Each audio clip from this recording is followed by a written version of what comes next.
Okay, so hey everyone, and I'm gonna be talking about Southernplayalisticadillacmuzik.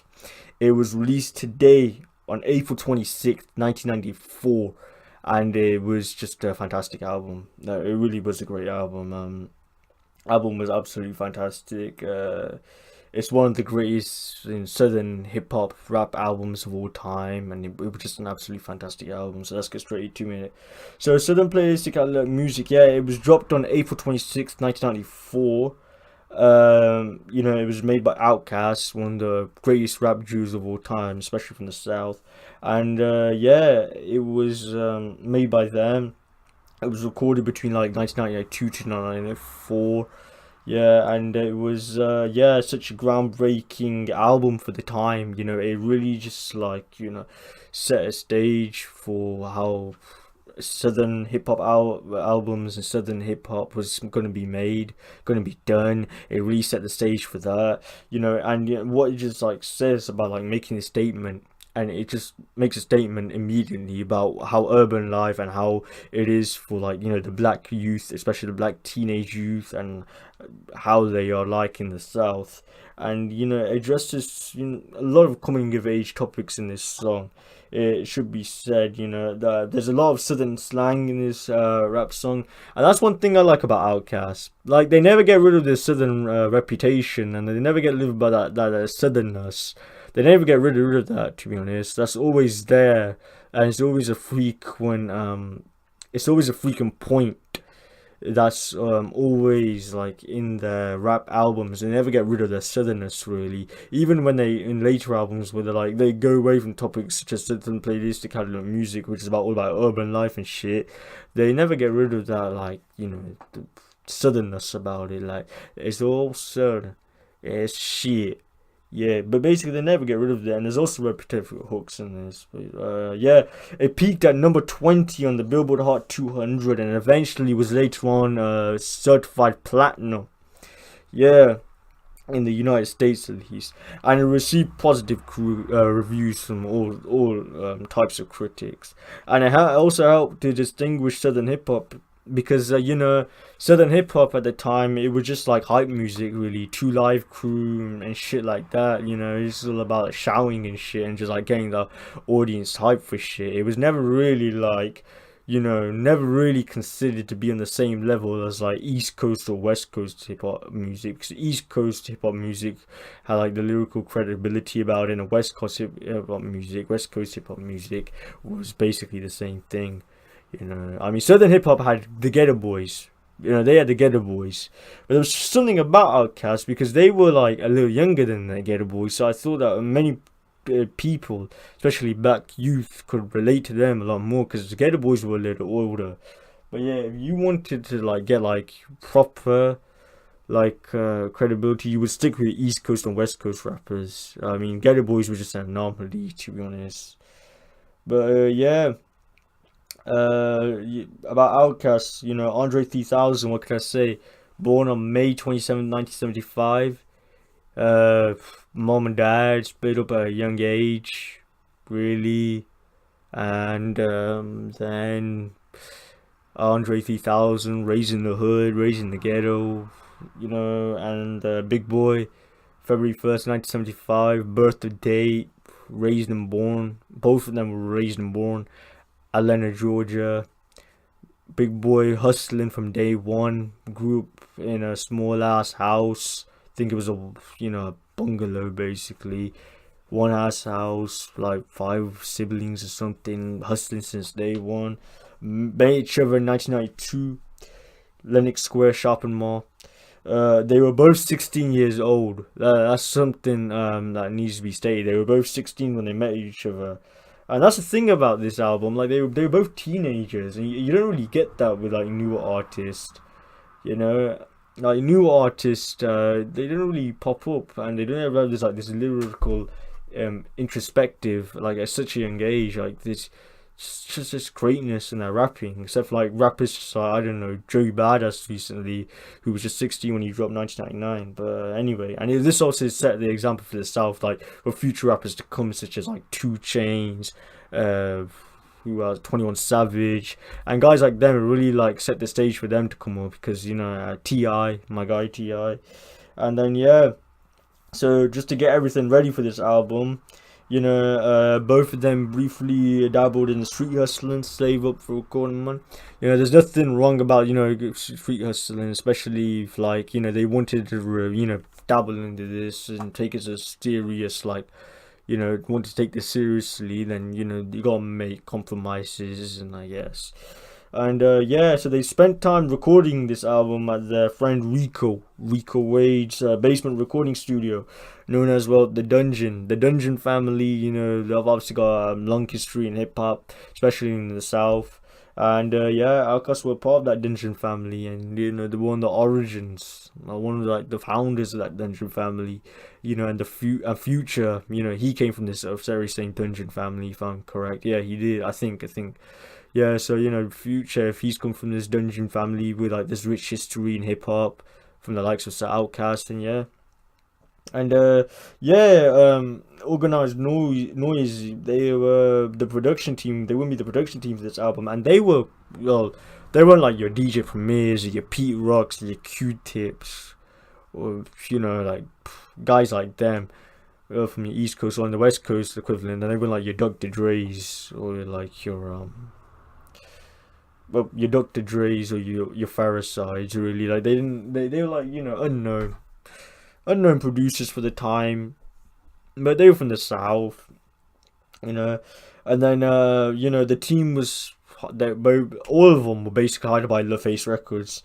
LaFace Records, they signed them in like 92, 93, and LaFace Records, they were big record label back in the early 90s, early to mid 90s in the South.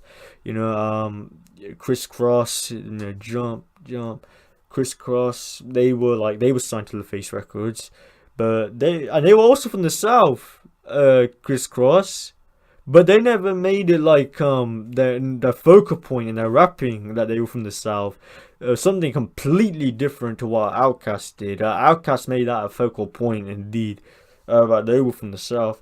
And they produced a remix to songs from the TLC, I think their first album from 1992, and they had Outkast, a rapper for them, and then that was eventually going to lead them to a record label. And so they received a $15,000 advance from LaFace in 93, and they started recording the album. So it was produced entirely by Organized Noise. They were going to be like the main producers for this album, like said, and it was gonna like be a bit different, because it was gonna like include like basses, keyboards, guitars, organs. It was gonna just include like all of this shit that you don't normally see on a hip hop album, because major sampling on hip hop albums, but they're just gonna like include instruments and like guitars, and like like some of it that was probably not going to be sampled. Some of it was probably just going to be fresh made, uncooked, and obviously they were going to use DJing and sampling on it, but that was kind of different for the time, adding sort of those sounds to it, like the instruments, and then over the sampling and the DJing. That was kind of different for the time. It should be said, because not many hip hop producers doing that, not even from the East Coast or West Coast. So again, mainly did give it that a different style to it, a different taste to it. But yeah, like Southernplayalistic, it incorporated like a many elements of like the Southern style music. Outkast really wanted their Southernness to be like explored throughout this album. In Southernplayalisticadillacmuzik, they really wanted like to like just like push it all out there, and like we're from the South, we do this, what the fuck we do, basically. They really wanted to push that out towards the open. And with this album they did do that. They included a lot of soul melodies in it, and even in Outkast like later albums from like Atlians, Aquemini, Stankonia, Superbox, Love Below. Even their later albums, they never get rid of like the soul melodies about themselves. They always keep that, even back in their earlier albums, such as this one. And they really wanted to like keep on carrying on the tradition of like black southern music from the south. They really wanted to keep that tradition. They really wanted to like just carry on that tradition because they were fans of that type of music growing up. So they didn't want to disrespect it by leaving it out. So they wanted to make that a focal point as well. And the digital hip hop production also gave it sort of an old school style about it, you know.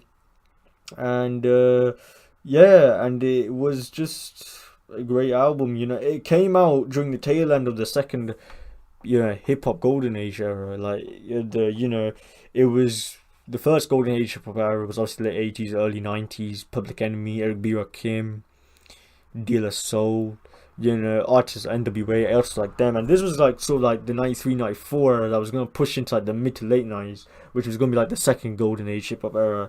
Obviously, you had such fantastic albums as Wu-Tang Clan's Enter the Wu-Tang's 36 Chambers, Snoop Dogg's Doggy Style, A Tribe Called Quest, Midnight Marauders. What else have you got? You got De La Souls with the Boohole Mind State.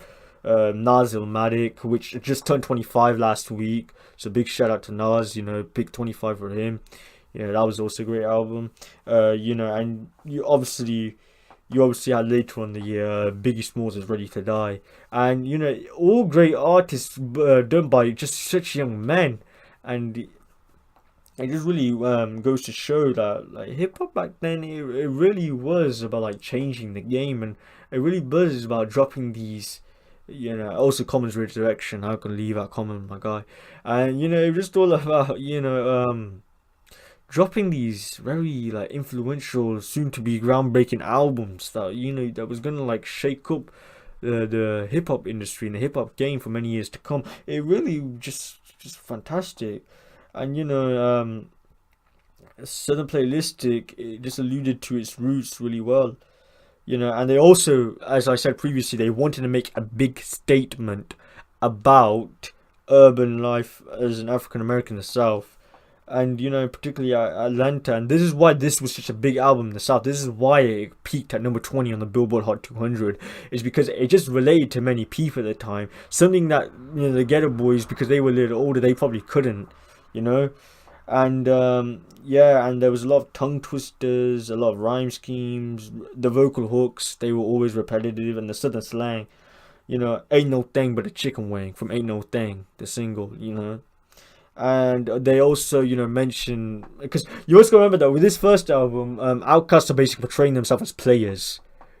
That's like the main underlying theme of this album, them being portrayed as players, not just about them making a statement about like how it is being a young African American in the South, in the ghettos and everything, but this is also about them basically making like their statement as players. Like, we're pimps, we're at parties and everything, like they're southern players basically. And like they got the Cadillacs and smoking bare weed and everything, and this is how like that this album's supposed to be like. It's supposed to be like that. So yeah, it's not like the later albums. The later albums going like the more like the weird shit, which is also fun at the same time. Like it doesn't go like the aliens, extraterrestrials sort of shit. Like just like the more R&B like infused sort of shit. Now this is more like down to home kind of like players a bit. And and also there's like different type of flows in it. You got Big Boy. He's got his rapid flow. His flow's frenetic. It's all over the place. He's got like a really fast flow about himself. And then you just got Andre 3000. His one's just like the more melodic, sort of relaxed, and it's just sort of just goes on. It's really laid back, and it's like a precursor, I would say, to that melodic type of rapping that you see nowadays with guys such as like Drake and everything. It really is a precursor to how that is, if you ask me. And it's got like a lot of lyrical panache to it, and I like how like Big Boy and Andre 3000 they really like play off for me with one another. It just makes the album just something special, something different. Yeah, and Get Up, and then there's also Cat of the Wild. This this discusses the temptation to drop out of school. Cat of the Wild. It should be said that actually, I think Andre 3000 did drop out of school when this album dropped. Yeah, it did. Yeah, he did. Yeah, he dropped out of high school when he was 17, but then he came back so he could obtain his GED. Yeah. I was correct then. Yeah. And that, like, just like, again, it goes back to, like, going back to the youth and relating to them. And that temptation to drop out of school. And then Get Up Get Out, which is the other one, that encourages teenagers to be productive, be passionate, and stop using drugs, which is kind of funny because they were using drugs when they're making this album. But I mean, Andre 3000 stopped smoking weed after this album, actually, because he went to Jamaica and that somehow stopped him smoking weed. But um and yeah, and then you got CeeLo Green. This was obviously CeeLo Green. He dropped in really hard with this album, with Get Up Get Out, being the one that he featured on. CeeLo Green, a fantastic artist with the Goody Mob and everything. Which make sure to give CeeLo Green a listen. Goody Mob as well, fantastic artist. CeeLo Green, also a guy from, like, I think, their childhood and the teenage years. And then you got Crumbling Herb, that explores the themes like black on black violence. And there's that one line where there's only so much time left in this crazy world. I'm just crumbling herb, and brothers killing brothers they don't understand. It's the master plan. I'm just crumbling herb. Well, really is like, really, like, they say the N word, but I ain't gonna say the N word, so I'm gonna say brother. Brother. Yeah. So yeah. Anyway. Yeah, it was just a great album, this was. And then obviously you got the single itself, Players Ball. Players Ball, it was released around Christmas time in '93, and then the original version actually had, like, sleigh bells because it was obviously released around Christmas time. And then eventually the single received its highest exposure in February '94 because they had Puff Daddy record the music for them, the music video for them, the one and only Sean Puff Daddy Combs. And yeah, that's what kind of, like, got the album raised up, it got it hype. And then by March the single sold 500,000 copies. That's how big it was. And it really rose to #1 on the Billboard Hot Rap Singles, and it topped the charts for 6 weeks. Just imagine. It also managed to break in the top 40 for the Billboard Hot 100. It peaked at number 37, and it eventually was certified gold by the RIAA. So yeah, and the single, obviously, because it was released, because the music video and everything was released near the springtime, it created sick buzz for this album. It created massive buzz for the album.